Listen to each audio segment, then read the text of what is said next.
वरना गौरव भाटिया को जानता कौन था?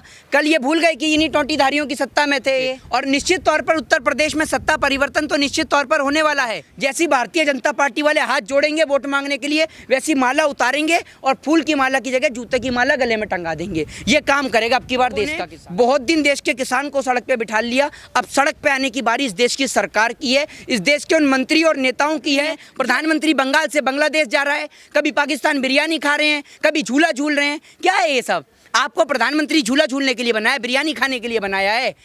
और बिरयानी तो यहाँ की भी फेमस है, क्या बोलते हैं उसको, मुरादाबाद की और हैदराबाद की भी, लेकिन पसंद इन्हें पाकिस्तान की है। तो इसके लिए आप क्या कहेंगे बताइए? देश का युवा विश्वविद्यालय चाहता है, लेकिन सरकार कहती है दारू के ठेके खोल दो। फिर इन्हें वोट का तो पता नहीं, लेकिन हर एक घर से जूता जरूर मिलेगा। समझ रहे हैं? हाँ, लेकिन ये एजुकेशन को बढ़ावा कहाँ से देंगे? क्योंकि अगर पढ़ेगा इंडिया तो भाजपा के गवारों से सवाल पूछेगा इंडिया। नमस्कार दोस्तों, एक बार फिर से आप सभी का स्वागत है DS4 न्यूज़ में। उत्तर प्रदेश चुनाव को लेकर लगातार हलचलें बढ़नी शुरू हो गई हैं। बताया जा रहा है कि उत्तर प्रदेश का जो विधानसभा चुनाव है आने वाले समय में फिर से जो है भारतीय जनता पार्टी जीत हासिल करने वाली है। एक तरफ भारतीय जनता पार्टी जो है पूरे जोर शोर से डंके की चोट पर कह रही है कि इस बार भी 300 से ज़्यादा सीटें लेकर के आएंगे, और उधर सपा पार्टी जो है वो भी ये कह रही है कि 350 से ज़्यादा सीटें लेकर के आने वाले हैं। यानी कि देखा जाए तो जो है कांटे का टक्कर सपा और जो भारतीय जनता पार्टी के बीच में होने वाला है। लगातार हलचलें जो है बढ़ती जा रही हैं। बीच में जो है किसान आंदोलन भी देखा जा रहा है कि किसान आंदोलन का जो है उत्तर प्रदेश के आने वाले चुनाव में जो है क्या रहने वाला है। एक चीज़ जो है बहुत तेज़ी सवार हो रही है आज के दिन में, क्योंकि भारतीय जनता पार्टी की जो राष्ट्र प्रवक्ता है गौरव भाटिया जी, उनका एक ट्विटर से जो है ट्वीट किया गया है, भारी पड़ गया है खुद उनके ही पार्टी के ऊपर। दरअसल उन्होंने ट्वीट ये क्या है कि टोटीधारी अपना बदल कर भेस आ रहे हैं, रखना अपना गुसलखाना बंद क्योंकि अखिलेश आ रहे हैं। हमारे साथ इस मुद्दे बातचीत करने के लिए मोहित शर्मा जी मौजूद हैं, जो कि लगातार सोशल मीडिया पे वायरल रहते हैं और युवाओं के जो है दिलों में राज करते हैं, और इनकी बातों को बखूबी सुना जाता है, बेबाकी से बयान भी रखते हैं। आइए बातचीत करते हैं, देखते हैं इनसे कैसे देखते हैं। सर बता रहे हैं कि जो गौरव भाटिया जी हैं वो क्या कहना चाह रहे हैं, और अपनी चीज़ों में खुद ही फंसते नजर आ रहे हैं। जो गौरव भाटिया ने बयान दिया है उसके बदले में एक बयान मैं दे देता हूँ। ये मोदी जी के लिए है कि आएंगे अब तेरी रैलियों में गधे लेकर, कि आएंगे अब तेरी रैलियों में गधे लेकर, क्योंकि तेरे जुमलों का बोझ अब हमसे उठाया नहीं जाता। समझ रहे हैं? ये मोदी जी के लिए। मोदी जी इतने लंबे लंबे जुमले देते हैं कि उनका बोझ हम उठा नहीं पाते, तो उसके लिए अब उनकी रैलियों में गधों की ज़रूरत है, ताकि गधों के ऊपर लाद के उनके जुमले ले जाए जा सकें। और दूसरी बात, जिन टोंटीधारियों की बात कर रहे हैं, उन टोंटीधारियों ने तो इन्हें सत्ता में पहुँचा दिया, वरना गौरव भाटिया को जानता कौन था? कल ये भूल गए कि इन्हीं टोंटीधारियों की सत्ता में थे ये। आज विपक्ष में चले गए तो आज विपक्ष में जाकर दिखा रहे हैं सत्ता पक्ष में जाकर।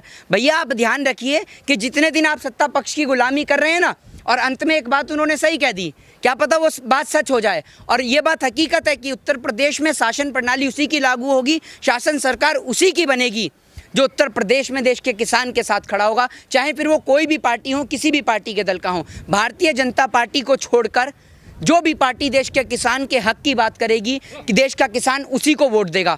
और आप किसान की ताकत का अंदाज़ा तो वहीं से लगा सकते हैं कि जब देश का किसान अपने प्रदेश उत्तर प्रदेश को छोड़कर पश्चिम बंगाल में सत्ता परिवर्तन कर सकता है, तो आप सोचिए कि अपने ही राज्य उत्तर प्रदेश में ये क्या हालत कर सकता है सरकार की। ये बात आप सोच के देख लीजिए। आपको क्या लगता है कि जिस तरीके से गौरव भाटिया का जो एक ट्वीट है जो वायरल हो रहा है, क्या वो गलती से निकल गया, या फिर जो है कहीं ना कहीं जो सच्चाई है वो बाहर निकल गया? देखिए, गलती से नहीं, वो बिल्कुल सच में हकीकत निकल गई है उनसे। और निश्चित तौर पर उत्तर प्रदेश में सत्ता परिवर्तन तो निश्चित तौर पर होने वाला है। ये आप देख रहे हैं कि किस तरीके से प्रधानमंत्री मोदी से लेकर देश के गृह मंत्री, और देख रहे हैं बादल की गड़गड़ाहट भी यही कह रही है। देख रहे हैं बातों को सुन के बादल की गड़गड़ाहट भी यही कह रही है कि ये जो देश का इतना सारा किसान आपको खड़ा हुआ दिख रहा है ना, एक बार दिखाइए आप अपने कैमरामैन से, दिखा दीजिए।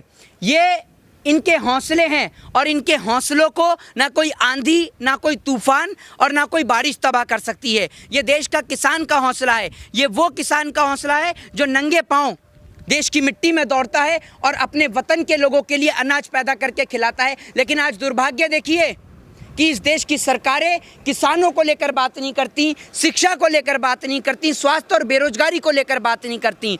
उन्हें खतरे में नजर आता है हिंदू। अब सोच रहे हैं कि हिंदुओं के राम के नाम पर तो घोटाला कर लिया, तो भैया वोट किसके नाम पर मांगे जाएं? क्योंकि वोट अब इन्हें मिलना नहीं है, वोट अब मिलना नहीं है। और अब यूपी इलेक्शन तक ये बात तो मैं ज़रूर बोलूँगा कि अब की बार ये देश का किसान जो है, ये भारतीय जनता पार्टी का कोई भी नेता अगर वोट मांगने आएगा तो उसको कुछ नहीं कहेगा, सिर्फ एक काम करेगा, एक जूतों की माला बनाकर अपने गेट के बाहर रखेगा। जैसी भारतीय जनता पार्टी वाले हाथ जोड़ेंगे वोट मांगने के लिए, वैसी माला उतारेंगे और फूल की माला की जगह जूते की माला गले में टंगा देंगे। ये काम करेगा अब की बार देश का किसान शांतिपूर्ण तरीके से, क्योंकि इन लोगों ने बहुत दिन देश के किसान को सड़क पे बिठा लिया। अब सड़क पे आने की बारी इस देश की सरकार की है, इस देश के उन मंत्री और नेताओं की है जो हमारे वेतन भत्ते से, हमारे टैक्स के पैसे से वेतन भत्ता लेते हैं और ऐश का जीवन जीते, अपने बच्चों को विदेश पढ़ाने के लिए भेजते हैं। अब बारी उन लोगों की है सड़क पे आने की। 7 महीने से ज़्यादा देश का किसान सड़क पे बैठा है, अब बैठेगी इस देश की सरकारें सड़क पर। अच्छा, अब जो है आप युवा हैं और बेबाकी से आप बयान भी रखते हैं।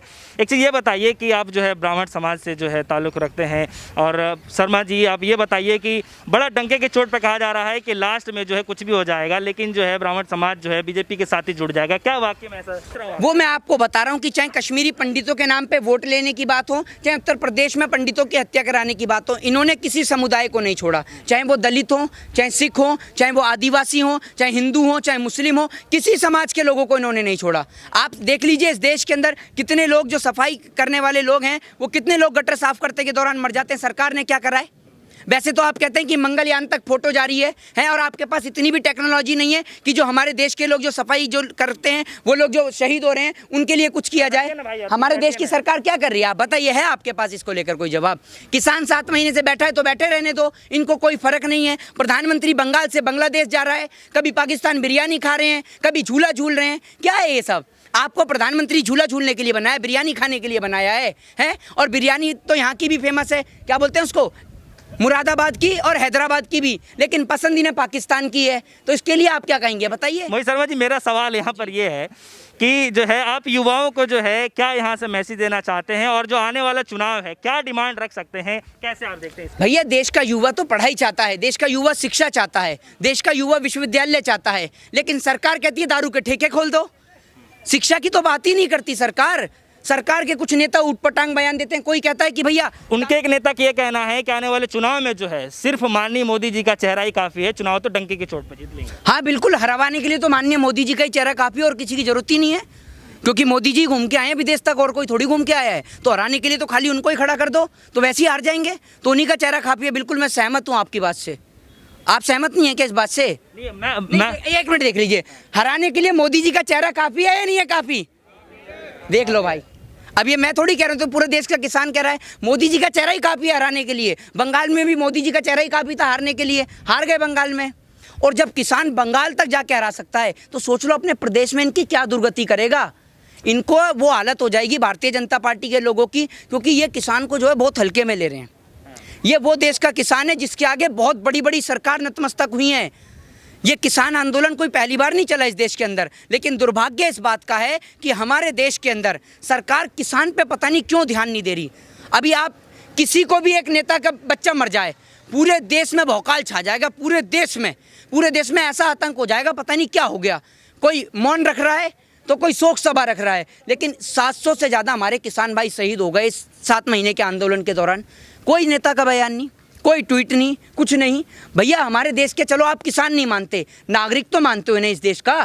तो एक देश के नागरिक के तौर पर एक देश में 700 से ज़्यादा नागरिक मर जाते हैं, प्रधानमंत्री को एक ट्वीट तो करना चाहिए, शोक अर्पण तो करना चाहिए। प्रधानमंत्री जी रो के दिखा देंगे। भैया आपके रोने से ऑक्सीजन की कमी नहीं पूरी हो जाएगी, बेड की कमी पूरी नहीं हो जाएगी, अस्पताल में वेंटिलेटर नहीं मिल जाएगा। तो क्या लगता है इस बार जो है किसान वोट करने वाले हैं या फिर चोट करने वाले हैं, कैसे देखते हैं? भैया किसान क्या है, किसान इनका सफाया करना चाहता है बस। किसान 2024 में इनको पूरी तरीके से देश से सफाया कर देगा। उसके बाद ये धरने पे बैठे नजर आएंगे, किसान अपने घर बैठा नजर आएगा, अपने खेत में बैठा नजर आएगा। फिर ये धरने करते फिरेंगे कि हमें वोट दे दो भैया, वोट दे दो। फिर इन्हें वोट का तो पता नहीं, लेकिन हर एक घर से जूता जरूर मिलेगा। समझ रहे हैं? हाँ। तो आखिरी सवाल है जो मेरा कि तो क्या इसको मान लिया जाए कि जिस तरीके से योगी आदित्यनाथ की जो है छवि को लेकर के बताया जा रहा है कि पिछले 4.5 साल के कार्यकाल में जो है एक भी घोटाला सामने नहीं आया है, और उत्तर प्रदेश के सबसे पहले ऐसे मुख्यमंत्री है जिन्होंने जो है first time Bharatiya Janata party की तरफ से 4.5 साल का कार्यकाल पूरा किया हो, तो कैसे देखते हैं आप इसको? बिल्कुल आपने सही कहा, मैं तो सहमत हूँ, आपकी सारी बात से सहमत हूँ। घोटाला सामने तो जब आएगा जब कोई काम हुआ होगा। उस बंदे ने सिर्फ बोर्ड पे से नाम बदला है, उसने तो नाम बदला, इलाहाबाद का नाम बदल के प्रयागराज रख दिया, तो नाम बदलने में काहे का घोटाला? तो जब काम करोगे तभी तो घोटाला होगा, जब काम ही नहीं करा तो घोटाला किस बात का? तो भैया घोटाला तो इन्होंने करा ही नहीं है कोई। बिल्कुल सही कह रहे हैं आप इस बात के लिए। किसान बैठे हुए हैं, किसान को नहीं देख रहे, वो बंगाल में जा रहे हैं, कभी कभी असम में जा रहे हैं। और आप ये तो देखिए जनसंख्या कम करने की बात कौन कर रहा है?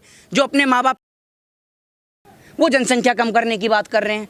तो भैया जनसंख्या कम तो पहले आप अपने घर से ही शुरुआत कर लीजिए और आप इस देश के अंदर एजुकेशन को बढ़ावा दे दीजिए, जनसंख्या अपने आप कम हो जाएगी।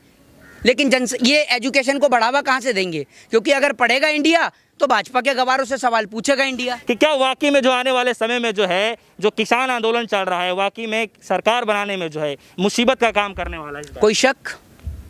निश्चित तौर पर ये उत्तर प्रदेश में पूरा सत्ता परिवर्तन कर देगा। हाँ, और भारतीय जनता पार्टी के लोग देख लें अपने आप वापस कि कहाँ से जाना बेहतर समझेंगे ये लोग, गुजरात की ओर। ट्रेन भी बुक करा सकता है किसान, कोई दिक्कत वाली बात नहीं है। जब यहाँ पर इतना कर ही रहा तो ट्रेन भी बुक करा देगा।